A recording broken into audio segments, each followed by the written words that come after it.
Short ಸರ್ಕ್ಯೂಟ್ನಿಂದ tin shed ಮನೆ ಸುಟ್ಟು ಕರಕಲಾಗಿರುವಂತಹ ಘಟನೆ ರಾಯಚೂರು ಜಿಲ್ಲೆಯ ಸಿಂಧನೂರು ನಗರದ ಏಳರಾಗಿ ಕ್ಯಾಂಪ್ನಲ್ಲಿ ನಡೆದಿದೆ.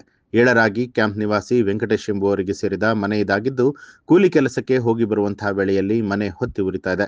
ಈ ವೇಳೆ ಬೆಂಕಿ ನಂದಿಸೋದಕ್ಕೆ ಅಗ್ನಿಶಾಮಕ ದಳಕ್ಕೆ ಸ್ಥಳೀಯರು ಕರೆ ಮಾಡಿದ್ರೆ ಇರೋದು 2 ವಾಹನ, ಅವು ಬೇರೆ ಕಡೆ ಹೋಗಿದೆ, ವಾಹನ ಇಲ್ಲ ಅಂತ ಹೇಳಿ ಅಧಿಕಾರಿಗಳು ಹೇಳಿದ್ದಾರೆ.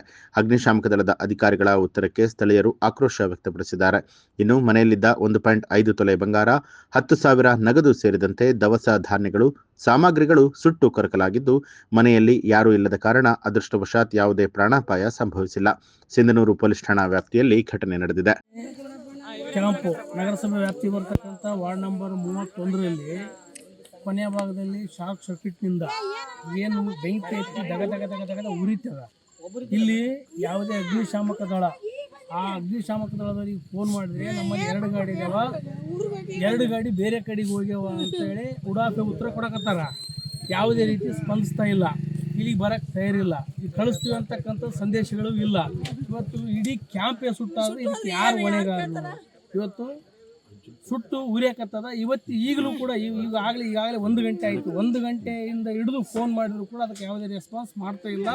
ಇದನ್ನ ಕಾಲ್ ಕಟ್ ಮಾಡಕತ್ತಾರ. ದಯವಿಟ್ಟು ಇದಕ್ಕೆ ಏನು ಉತ್ತರ ಅಂತ ಸಿಗ್ತಾ ಇಲ್ಲ. ದಯವಿಟ್ಟು ಈ ಒಂದು ಅಗ್ನಿಶಾಮಕ ದಳದವ್ರ ಮೇಲೆ ಕಾನೂನಾತ್ಮಕವಾಗಿ ಕ್ರಮ ಕೈಗೊಳ್ಳಬೇಕಂತ ನಮ್ಮ ಏಳರಾಗಿ ಕ್ಯಾಂಪ್ ನಿವಾಸಿಗಳ ಕಡೆಯಿಂದ ನಾವು ಒತ್ತಾಯ ಮಾಡ್ತಾ ಇದೀವಿ.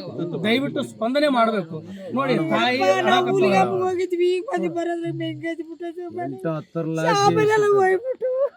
ಆ ಕ್ಯಾಂಪಲ್ಲಿ ಇರ್ತಕ್ಕಂಥ ಮನೆಯಲ್ಲಿ 1.5 ತೊಲೆ ಬಂಗಾರ, 5,000 ರೂಪಾಯಿ ದುಡ್ಡು, ಬಟ್ಟೆ, ಒಂದು 50 kg ಜೋಳ, 1 ಕ್ವಿಂಟಲ್ ಅಕ್ಕಿ, ಉಳಿದಿರೋ ಸಮಸ್ಯೆಗಳೆಲ್ಲ ಸುಟ್ಟು ಭಸ್ಮ ಆಗಿದಾವ. ಇದಕ್ಕೆ ನೇರ ಹೊಣೆ ಏನು ಮಾಡ್ತೀವಿ ಅಂದರೆ ನಾವು ಅಗ್ನಿಶಾಮಕ ದಳದ ಯಾವುದೇ ರೀತಿ ಸ್ಪಂದನೆ ಮಾಡ್ತಿಲ್ಲ. ದಯವಿಟ್ಟು ಅವ್ರ ಮೇಲೆ ಕ್ರಮ ಕೈಗೊಳ್ಬೇಕಂತ ಈ ಮೂಲಕ, ಮಾಧ್ಯಮದ ಮೂಲಕ ನಾವು ಒತ್ತಾಯ ಮಾಡ್ತಾ ಇದ್ದೀವಿ.